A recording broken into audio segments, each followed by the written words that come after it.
to rock the bandana, guitar, and attitude. A rock star in his own right, Stevie Van Zandt has been a crucial member of the Boss's E Street Band from the beginning, back in 1975, for the start of the glory days.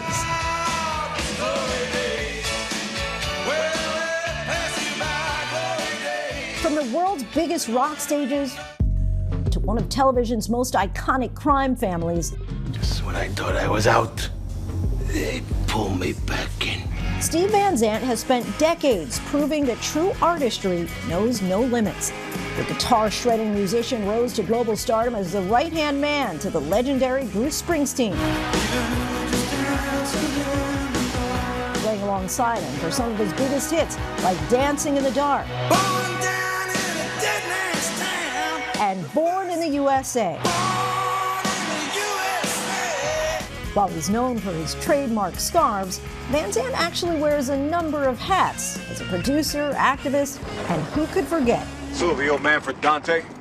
At a funeral. His role as Silvio Dante, which earned him critical acclaim and a whole new legion of fans. Here, go ahead. Last year I made bail so fast, my soup was still warm when I got home. All right, come on, keep moving. Rock and roll rebel Van Zandt has proven that reinvention isn't just possible, it's his way of life. Far from the spotlight of the stage and screen, schools are now turning to him as a resource. They were actually very inspiring and motivational for young girls to see women on stage in that powerful position. Using curriculum he created through the music education program he founded called teachrock.org. It gives teachers free, ready-to-use lesson plans that connect music, history, and culture to core subjects. So nice to meet you. We met up with the rock legend in a New York City classroom where this course is being taught. Good? Yeah, good. A man who was once expelled from high school, back in the classroom again. What kind of student was this young man? Oh, what a good-looking individual. That shows you what a good actor I was already. See, already I'm like, pretending I'm like studious and, paying attention, which I was not. Did you have a teacher or a moment in school that did kind of cause you to lock in? Yeah, my music teacher, Mrs. Wojciechowski, allowed us to come in and play our records in the class. Now, this was radical back in the 60s, because rock and roll hadn't really taken over the mainstream quite yet. I mean, music in those days was the music that the band would play in the middle of the football game, that kind of stuff. I remember very distinctly going in and playing the class, the first album by The Who, and she was just the coolest, He was born in Massachusetts, but grew up in the Garden State. And it was during his childhood in New Jersey where his love for music blossomed. But there was one specific moment in 1964 that left an indelible impression. When did you realize that music was your thing? Pretty early. I started to play guitar with my grandfather showing me the folk songs from Calabria. Because I wanted to spend time with him, But then, February 9th, 1964, Beatles played this variety show called Ed Sullivan. Was your family supportive of that? Hell no. I mean, it was one step above being a criminal, Like I always say, they would have preferred me to be a criminal because at least it was steady work. We had a huge generation gap in those days. But in the end, everybody got along just fine. They came around. They came around. Ultimately. As a teen in the 60s, his path would cross with a young man named Bruce Springsteen. Throughout the 70s, the two were active in the Jersey Shore music scene. And in 1975, Van Zandt officially joined Springsteen and the E Street Band, anchoring the group as lead guitarist. He would go on to rock with the E Street Band for nearly a decade, co-producing some of their biggest albums like The River,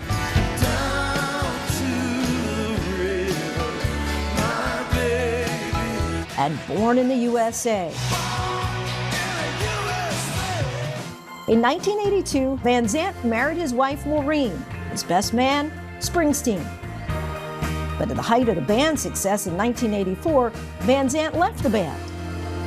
In your book, you talk about how, of course, you're back with E Street Band now, but you left for a while, and you've said that was the biggest mistake of your life. At another point, you did an interview with Guardian, and you said, while it was a regret, you were able to accomplish some things on your own, including acting, that you may not have had you stayed. Do you think it was the right thing for you personally and professionally?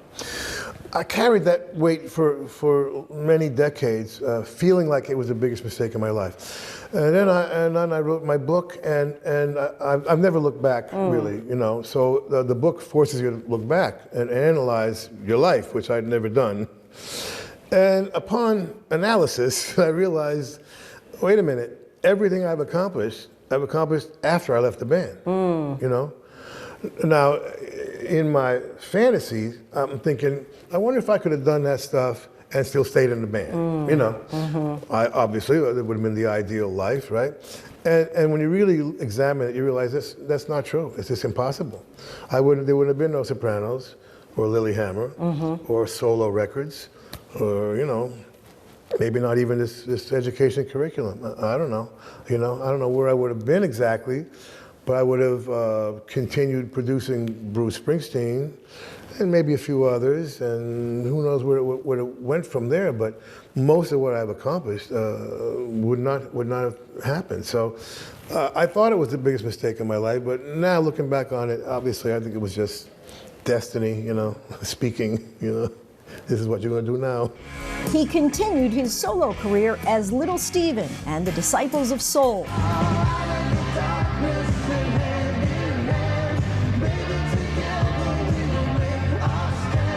In 1985, his focus shifted to activism, creating the group Artists United Against Apartheid, and recorded a protest song, Sun City.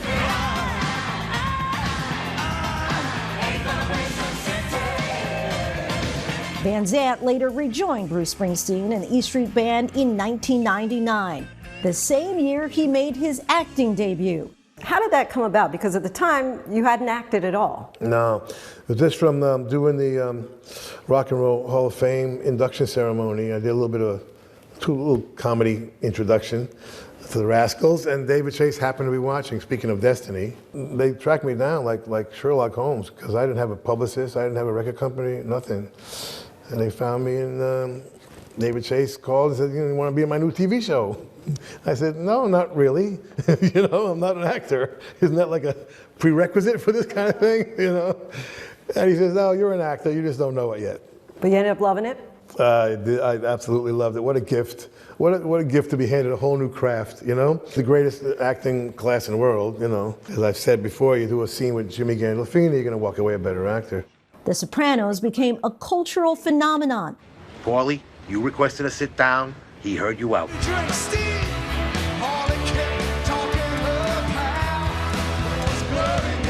In 2009, a performance of a lifetime, Van Zandt joined Springsteen and the E Street Band for the Super Bowl halftime show.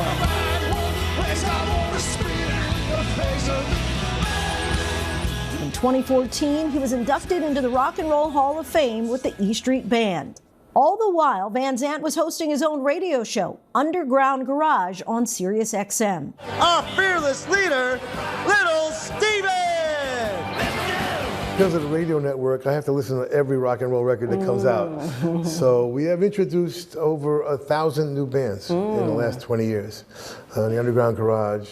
It's always exciting. It's funny how it's those same 12 notes, those same, 5 or 6 chords, and people are still coming up with cool songs, at this point, 70 years in. 70 years of rock and roll now. We talk often with people who we say are a multi-hyphenate. Maybe they do 3 things. But you do it all, literally, because we're not just talking about with the acting realm or directing or producing or songwriting or playing as a guitarist, but also you're an activist, you've written a book, so much. Is there one particular thing that is really your jam? That I haven't done, you mean? Or that you, so far that you do, but I'd like to take the question both ways, yeah. The main thing I love the most, I think, looking back, and I've only done it once, which is weird, but Me and my wife produced a Broadway show. It was like a hybrid Broadway show. So for the first time, I really understood theater. You know, the live excitement of a theater, because you know usually I'm on the other side of the stage. You know, I'm on the stage. I'm not in the audience. You know, I think if I had to do all over again, or if I had a chance, it would be live production like that. You know, I like having all those aspects to deal with. It's so much fun. So only done it once. Well, we'll see. You know. What haven't you done that you'd like to do? Well, more of that probably. And I'd like to eventually have one of my scripts, you know, do a TV show that's based on my own idea, you know, eventually. Doesn't have to be right now. I got 5 scripts right now on 5 different pilot shows. It doesn't have to be one of those, though. You know, I might take an acting job if something great comes along. You're also an activist. Sometimes that's in politics, sometimes that's beyond. What inspires that? I don't know. I think probably seeing something that's, you know, seeing some kind of injustice and really feeling like, you know, maybe we can try and fix that. I took all my political energy from the past and really channeled it into preserving what I call the Renaissance music of the 50s and 60s and 70s with my radio network, you know, and my record company. And the energy goes to this, you know, teachrock.org, which really will be my legacy, I think. Still to come, an unlikely path from entertainment to education. What would you like your legacy to be? And it's teachrock.org. There's 50 million students, I want them all. Simple as that. To give them some inspiration and motivation and keep them off the streets for a minute. Graduating high school is no guarantee, but at least it gives them a shot.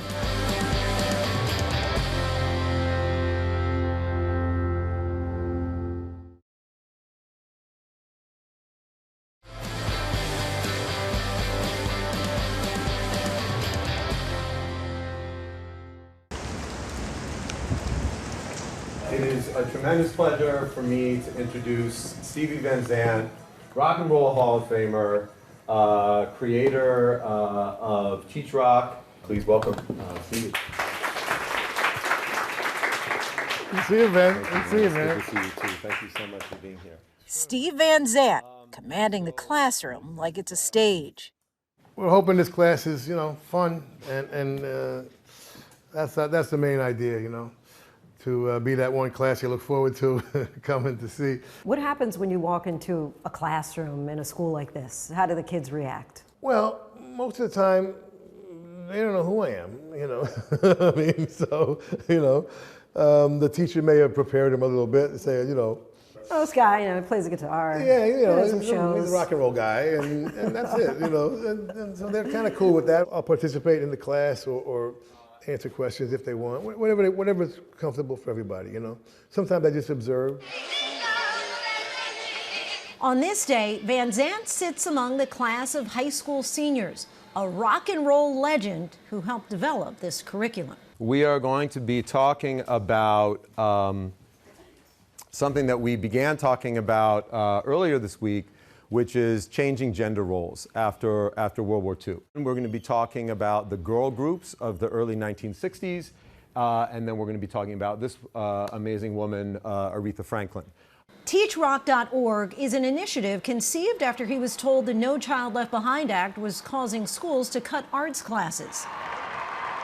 I said, man, I'm not sure we should be eliminating people's favorite class when it shows that if a student likes one single class or one single teacher, they'll come to school. And we have a very significant dropout rate that needs to be dealt with, you know. I went down and met with Teddy Kennedy and Mitch McConnell, and they said, you know, sorry, it was just unintended consequence, and, you know, we're got to be now obsessed with testing, you know, because our test scores have been so low. So I came back to the music teachers, and I said, you know, good news, bad news. We're not going to really be able to put instruments in kids' hands for a while. But let's do a history class instead. It can be cross-curricular. We can do a music class, history class, social studies, English. The meetings prompted the creation of TeachRock.org. It started with the help of a powerhouse founders board, including Bono, Martin Scorsese, Jackson Browne, and bandmate Bruce Springsteen. The organization offers a unique approach to teaching, aiming to bring traditional schools' concepts to life through music with a wealth of available resources that is entirely free. It's been people who believe in this thing. It's all private donations. I didn't want the government involved, you know. I don't want anybody slowing us down, so it's all private. How do you use music in order to teach math? Well, we'll go like, let's examine how many hours the Beatles spent playing the Cavern Club.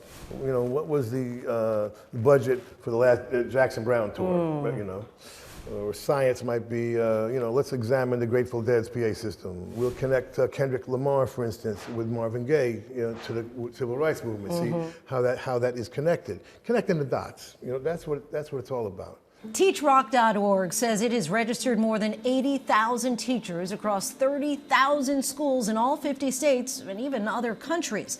And the nonprofit says it's now officially reached more than 1 million students. We've had teachers that were retiring that have changed their minds because of this curriculum. We're very, very happy about the success of integrating art into the basic system that has already existed.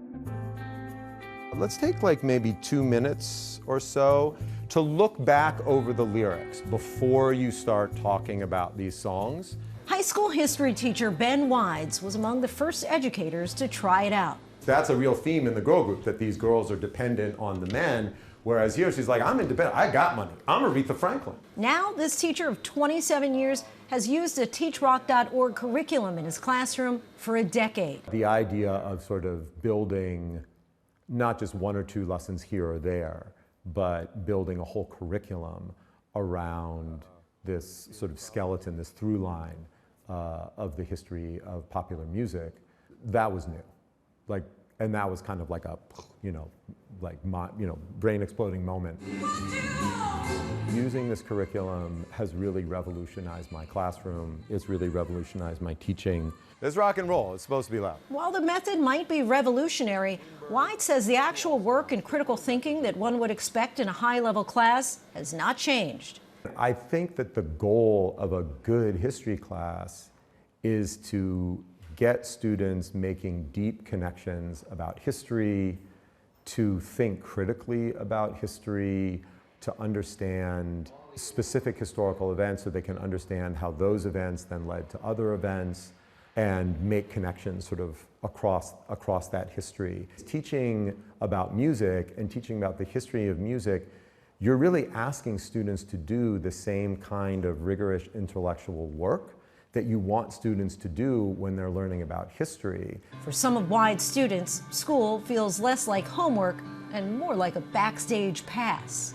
It's interesting how when we were first learning about rock, we were looking at men in rock specifically, and a lot of their songs were sexual, and these songs are the complete opposite of sexual. They have no sexual nature to them. I find myself so much more engaged with the class. I am typically a quiet student. I feel like I engage in classes when I do, but I think this class has really pushed me to always put my hand up, to ask questions, to just engage with the material, and I want to share my opinions in the class, and I want to be spoken about it, and I want to speak with my peers about it. I feel like when you truly have a good understanding of the content you're learning, it's so much easier just to like write papers or just talk in class and want to talk because you actually get what you're saying. Like, I feel like everyone's always scared to like be like raising their hand because like they don't understand the meaning of anything, you know, what's going on. But I feel like I understand like everything so well that like I'm confident raising my hand and I'm confident asking questions. And what does that mean? In other words, you know, do right meaning do the right thing. Like a woman that does like everything for. Like if you expect me as a woman to do the right thing and be cool and not be with other guys, for instance, then you got to do the same thing.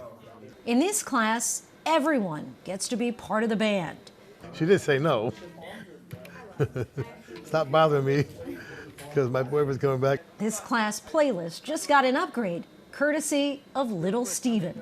In defense of the girl groups, you know, in case it's feeling like, you know, they were docile and submissive, they were actually very inspiring and motivational for young girls to see women on stage in that powerful position, because that was the only time you ever saw women in a powerful position. So I just wanted to say that, you know, the girl group thing was a transition from, you know, what was going on to what was going to be. You know, it was a very healthy thing at the time. You know. Thank you, Stevie. Yeah. That's very important. Agreed. I could really tell that students were excited to have him there. I think it was really cool having him actually interacting with students in a group where these students get to look at music that he's deeply familiar with. So I think Steven being in class really brought history alive for us, and he's lived through these experiences. He was there and he made an impact. If something like this had existed when you were a young kid, you think it would have kept you more engaged? Yeah, I wish, and I mean every teacher I talk to says the same thing. We wish we had this when we were coming up. You know, I think it would have affected people. I mean, I ended up going back anyway and graduated. You know, Yes. after they threw me out. I felt bad for my mom. but, Is that why you went back? Yeah. Just for mom? Yeah, basically, And I wish I'd pay more attention in school. Everything I've had to learn, I have learned since, but hopefully this is one of those classes where people are going to really enjoy it, and they're going to be learning before they even know they're learning, Van Zandt hopes these lessons will continue to strike a chord with students around the world. As far as I'm concerned, we're 1 million students and we got 49 million more to go, I really feel very strongly about this. I mean, it's been so successful. I just feel like we are able to transform at this point the education system in a way that needs to happen, or else we're going to lose a whole generation.